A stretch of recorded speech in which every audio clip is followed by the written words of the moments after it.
What's up, family? Welcome back to Truthville, USA. I am Q. Well, yesterday was a tough day for the Biden family. A very tough day indeed. Hunter Biden had to finally stand trial for his gun charges, and it wasn't good. I mean, the prosecutors came after him hard, telling the jury in their opening statements that Hunter was smoking crack every 15 minutes when he went to purchase his gun. Eyewitnesses say that they witnessed Hunter Biden basically chain smoking crack. And of course, any of you guys that have ever gone and bought a firearm, you guys know that in order to buy a firearm, you have to answer if you are currently on drugs or addicted to drugs, or if you use drugs regularly. And the only way he was able to get this gun is by lying on that federal document, which is a felony, by the way. And then where is the gun? Well, if you guys remember, Hunter Biden was having an affair with his sister-in-law after his brother had passed away. And so she took the gun and threw it in the trash, in a dumpster, in a public dumpster, which is once again a felony.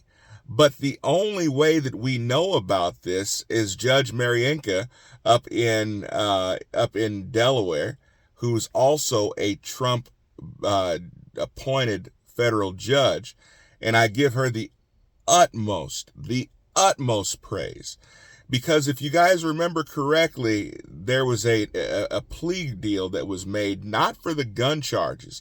They wanted that to slide. Because Biden has done everything he can to try to limit the Second Amendment, he didn't necessarily want his son to be convicted of gun-related charges. So what he did was he had his DOJ create a sweetheart of a deal where he would plea to tax charges, or that he limited tax evasion charges, never see the inside of a jail, have to pay his back taxes, and basically get probation. But what they hid within that agreement was immunity from any future charges. Any blanket immunity they gave him. And Judge Marienka actually saw this and said, absolutely not. She threw it back out and she said, you guys need to work on another deal. They thought they were going to slide that under and give him blanket immunity and then be able to come back and say, my son has already dealt with that. My son had his day in court. He did it. Well, no, that wasn't working for her. What a hero. She is right on the money as far as I'm concerned, and on the level almost with Judge Eileen Cannon and her bravery.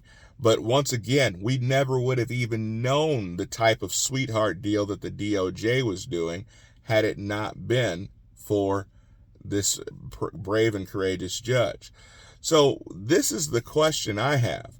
With all of the lawfare that we're seeing, with all of this stuff going on with Trump and J6ers and all of the other patriots that have gone through hell in the legal system, how do people feel about the president's son being offered this sweetheart deal by the DOJ, who is completely separate from the executive branch and from Biden? Because according to Biden, he has nothing to do with Merrick Garland and his decisions. Do you really believe this? We've seen the way that they process these crimes when it's a conservative, but then when the president's son goes in, it's something totally different.